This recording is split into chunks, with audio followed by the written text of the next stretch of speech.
Please. I just need a few dollars to get home, the old man said, voice shaky, eyes downcast. People passed him like he was invisible, some looked away, others rolled their eyes. No one stopped. Except one. A teenage girl, no older than 17, dressed in a tattered hoodie and jeans too short at the ankles, hesitated. Her backpack was patched and faded. She looked like she had very little herself.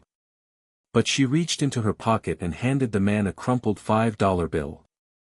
It's not much, but maybe it helps, she said with a small, awkward smile. That moment, simple and small, was captured on a security camera above the street. No one knew yet that it would trigger a ripple effect of kindness that would change multiple lives. 3 weeks earlier. James Holloway was a 63-year-old retired school teacher, struggling with the recent death of his wife. She had been his everything. Without her, the house felt hollow. His days blurred together, morning coffee, silent meals, television at a low volume. Grief weighed heavy, but it was the loneliness that was truly unbearable. One rainy afternoon, James sat at a cafe near the bus terminal, nursing a lukewarm tea. Across from him, a woman in a nurse's uniform came in, soaking wet from the storm. Her face looked tired, like she'd worked a double shift and still had miles to go. When the waiter told her the card machine was down and cash was the only option, she seemed ready to cry. She muttered, "I haven't eaten since last night," and turned to leave. James stood up and walked over. "Let me cover it," he said. She looked at him like he had just handed her a lifeline. "Please, I insist." They sat together. Her name was Marissa. She had 2 kids and worked long hours at the hospital to make ends meet. They talked about family, life, and how hard everything had become lately. When she left, she hugged him. "Thank you," she said. "Not just for the food. For treating me like I mattered." James didn't know it then, but that meal would be the first time he'd smiled in weeks. It also sparked something in him, a desire to be useful again. From that day forward, James made it his mission to perform one random act of kindness every day. He didn't tell anyone. He wasn't doing it for recognition. He simply wanted to feel alive again. One day he helped a boy carry his bicycle up the subway stairs. Another day, he gave his umbrella to a mother with a baby. He began baking again, leaving banana bread at his neighbors' doors anonymously. Slowly, the ache in his chest dulled. Each act reminded him of who he used to be, the teacher who stayed late to help struggling students, the husband who believed kindness was a habit, not a trait. But it wasn't just James who was making a difference. Across the city, others were creating their own stories. In a grocery store, a single father named Daniel was frantically counting coins at the checkout line. His daughter clutched a box of birthday cupcakes, her only wish. But they were $4 short. Behind them, a woman quietly handed the cashier a $10 bill. "Please let them have it," she whispered. Daniel turned around, stunned. "I don't know how to thank you," he said. The woman smiled and said, "Just pass it on one day." That very same woman, Emma, had been helped 2 years prior when her husband left her and their baby. A stranger had paid her first month's rent when she was nearly homeless. She had never forgotten it. And the teenager from earlier? Her name was Lila. That $5 was all she had left for lunch.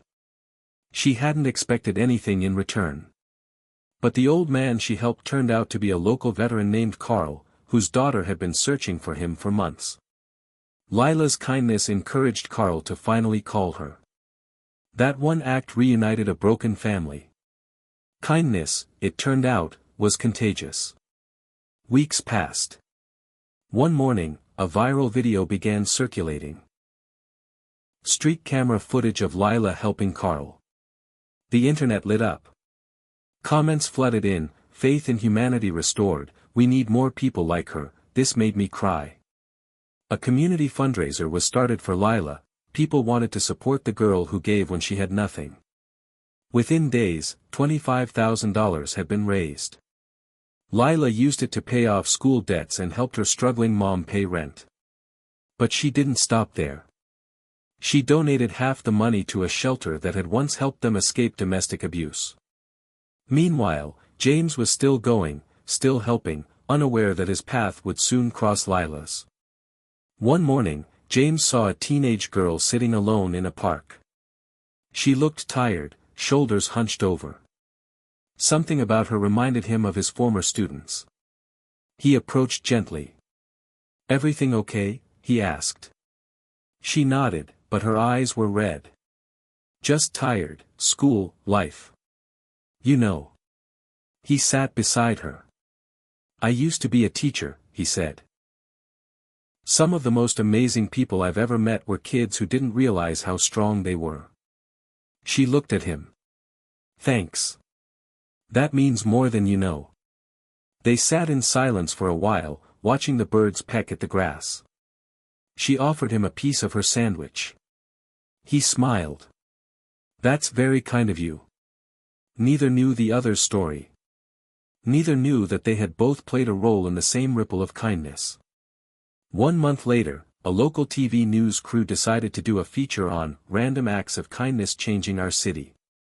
They interviewed people who had been impacted, Daniel and his daughter, Emma, Carl and his reunited family, and eventually James and Lila, now mentors in a youth volunteer group that James had helped start. During the interview, the host asked, "What made you start this?"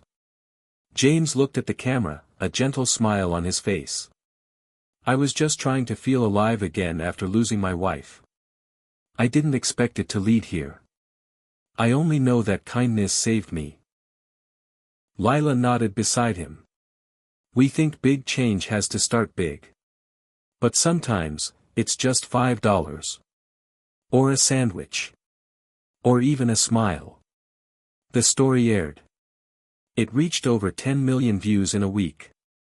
Comments poured in from around the world, people sharing their own stories, inspired to do something for a stranger. One man in Ireland started a community fridge. A teacher in Brazil began a kindness journal for her students. A nurse in Detroit left encouraging notes for patients. The chain grew longer. But perhaps the most touching moment came a year later, on the anniversary of James's first act. The city held a Kindness Day in his honor. Hundreds of people showed up to participate in small acts, writing letters to the elderly, giving out care packages, helping neighbors. James stood at the center of it, holding Lila's hand. "I thought I had nothing left to give," he said to the crowd. "But the truth is, kindness doesn't cost anything. And when you give it, you find pieces of yourself you thought were lost forever." Tears filled the eyes of many. Not out of sadness, but because of how deeply they felt the truth in his words.